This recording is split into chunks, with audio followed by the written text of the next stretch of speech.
Hi, my name is Heather Nelson, and I wanted to give you a little bit of insight on what I have been through after getting diagnosed with stage 4 colon cancer. It all started last December, December 27th of 2011. I went out to eat with a girlfriend that I hadn't seen in a while in Indiana, and got home and kind of felt just like maybe I'd eaten some bad food. Thought I had food poisoning.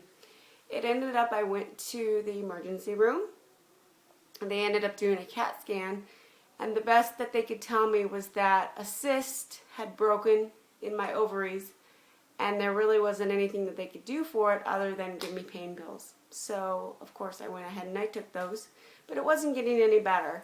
So when I got back from the holidays to Las Vegas, where I currently live with my husband and my son, we found that I wasn't getting any better. So I went to the OBGYN, and she asked that I get 2 ultrasounds. I went and got an ultrasound on my thyroid, and then I got an ultrasound on my ovaries, and that was on January 19th. On the 20th, the ultrasound technician, or the person who reads the ultrasounds, called my OBGYN and said that I had 2 cysts that were growing on each of my ovaries the size of a grapefruit, and that they needed to be scraped off immediately. So we had discussed with my OBGYN that we would go in for surgery on February 3rd. That was the earliest that she could get me in there, and had given me pain pills and other medicines to help with the pain prior to the surgery. On January 31st, I was in so much pain and had gained so much weight from these cysts getting so huge. I called and asked if I could have the surgery a little bit earlier, only because I was in so much pain, and I was either going to go to the emergency room or go and hopefully have her do the surgery the next morning. Well, we got it to where she could do the surgery on February 1st. So I went in at 7 o'clock in the morning. She said, "Don't worry about anything. It's a 45-minute to an hour procedure. You'll be done and out of here in no time." I kind of knew it was going to be a little bit worse than that, and I had said to her, "If you think you need to do a hysterectomy, go ahead and do it. I already had my son, my tubes were tied, I wasn't having any more children, and I was okay with that." And she said okay, but she didn't think that that would have to be the problem. The next thing I remember is waking up at 7:30 with my husband sitting next to me, and I had looked over to him and said, "Why are you here? It's 7:30. I don't understand. I thought that the surgery was going to be, 45 minutes to an hour," and he had let me know it was 7:30 at night. With that being said, I said, "Well, what happened?" And he said that, well, there were a lot of complications, and I had said, "Well, did they have to do the hysterectomy?" And he said yes, and I said, "Okay, well, that's fine. What, is everything okay?" And he had that look on his face like you knew something was wrong, but he just didn't want to tell you. At that exact moment, the doctor came over by me and asked me if I'd remembered the conversation that we had an hour and a half earlier. And I said, "No, I have no idea." I said, "But my husband told me you had to do the hysterectomy, and that's fine. I have no problem with that." He said, "Yeah, but I think that you have cancer." And I was taken back. I'm like, "What are you talking about? Ovarian cancer? But you got it all out then, right?" He said, "Well, with the blood tests, we're not really sure that it's ovarian cancer. We think that it's coming from the colon." I don't even know how to explain it other than I was taken back because no one in my family has ever had cancer. I didn't really know what to do. I felt helpless, and this doctor is telling me that I'm going to have to insert a port, that I'm going to have to go through all this chemotherapy. He was very, very loving to me, but I wasn't really listening to him. I honestly thought he had the wrong patient. So after he left, I started crying horrendously, not really knowing what was going to happen next. So after a few days in the hospital, I went home. I started to try to recover from the hysterectomy. And I went back to work for a week. I'm still waiting to see an oncologist to see really what the problem was. During that week at work, I still wasn't feeling very well. On that Wednesday, I went into the oncologist that I had met in the hospital, which was tremendous towards me. And she said I had stage 4 colon cancer. I dropped to my chair and just started crying hysterically. My husband had his arm around me, and the first question I asked her was I going to die? My son is 5 years old, and I love him more than life itself. So I think at the time, I don't remember her whole conversation. I do remember her asking me, did I say you were going to die? And I said no. And she goes, you're not going to die. And I said, okay, but there's no stage 5. I'd looked it up on the internet. And she goes, you can't believe everything you read on the internet, which I truly probably shouldn't have looked at that the night before I went in to go see her. She had told me I was going to have to get this port. I'd have to do chemotherapy. I'd have to do more PET scans. And it was very overwhelming for me. When we left that office appointment, I, at the time, really did not know what was going to happen to me, because from January 19th, when I got that ultrasound, to February 1st, my ovaries were completely eaten by cancer. And I want to show you, and this is not for kids. If you have kids watching this video, you might want to go ahead and just let them look away for a moment. But this is what cancer looks like. This here is my uterus. Right here and right here are ovaries that were eaten by cancer within a 2-week period. It looks like they've been mauled by maybe wolves or some kind of an animal. Looking at those pictures that the doctor just had given me, I really didn't think I had more than maybe 2, 3, 4 weeks to live. So after I got home from the oncologist from that meeting that night, I went back to work again for a few more days. On that Friday, on the drive home from work, I actually started vomiting. And this is going to sound really disgusting as well, but I started vomiting poop. So I really thought I was getting toward the end of my life.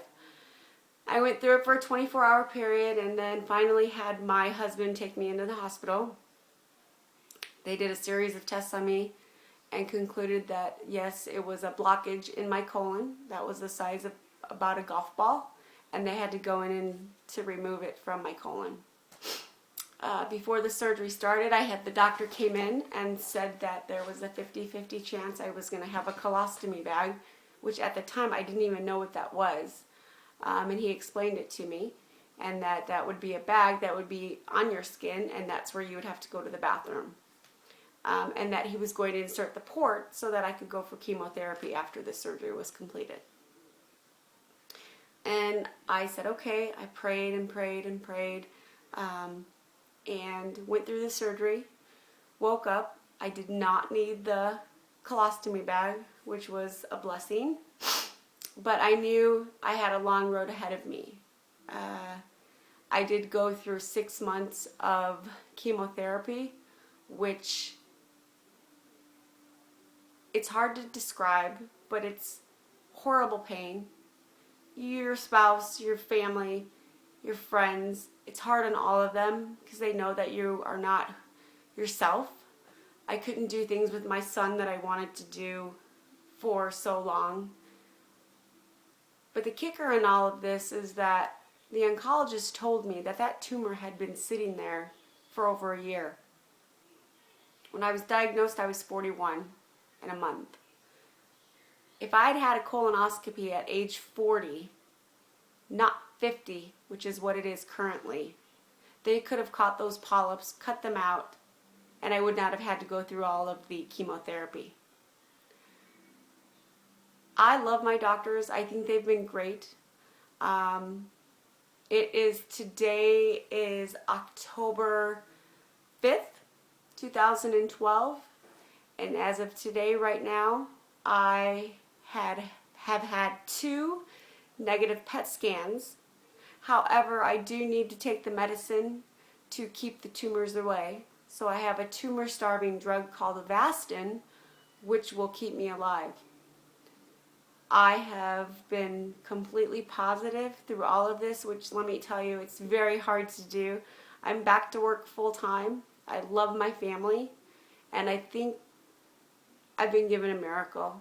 And I really want to help other people, and that is why I decided to do this campaign to change the colonoscopy age from 50 to 40. Because if I'd had that surgery at 40, I wouldn't have gone through all this pain and suffering that myself, my family, my friends have all had to go through. It's not easy on a spouse. It's not easy on the child, especially when they're young. They don't understand what's going on. They just know that mommy's in pain and she can't do anything with you. She can't play with you. She can't pick you up. She can't go outside and play catch with you, play baseball, go to the park.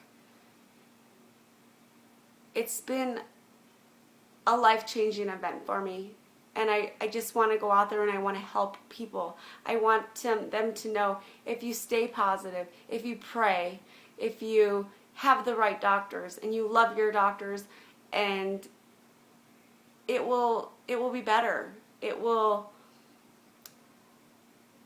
keep you happy. You can't dwell on, oh my gosh, I have cancer, what's going to happen? And I did that for 6 weeks. And then I had to change my whole perspective on everything that I did in my life and take every day like it's my last day. And I've been happier that way. I love my life now. It has changed dramatically, but I love it. I wouldn't change it for anything. I've learned so much from going through this experience. I am confident it's going to stay away, and I'm going to keep getting those negative PET scans, and I'm going to live a very good life with my family and my son. My son just started kindergarten, and it was the most exciting day for me, and I was so happy that I was actually there to be able to walk him to school, where 7 months ago I didn't even think that was going to be possible. So please, if you're watching this, please sign this petition. We've got to get it to go to Congress and change that age from 50 to 40. It will save lives. Honestly, it will save lives. And it would be such a great preventative measure for insurance companies. They won't have to pay as much for treatments if they just pay for the preventative screenings that we need done. We just need them sooner. 50 is just, it's not soon enough. So many people now are getting these cancers that can be cured or prevented by these screenings. So please, please sign this petition. I am so honored that you watched this video, and I hope it's helped you. Or if you know somebody who needs to watch this video, please have them watch it. I am just very blessed to be talking to you right now, talking to the world on the World Wide Web, YouTube, and anywhere else this needs to go, just to know that there are hopefully people out there who will agree with me, and we will be able to get this petition passed. So I thank you for your time. Again, my name is Heather Nelson. I live in Las Vegas. Feel free to email me if you need any questions. Maybe you're not really sure what's going on or what you're going to go through. If you've just got diagnosed with that, you can email me at heather.nelson445@yahoo.com. And again, I thank you for your time, and have a great day. God bless.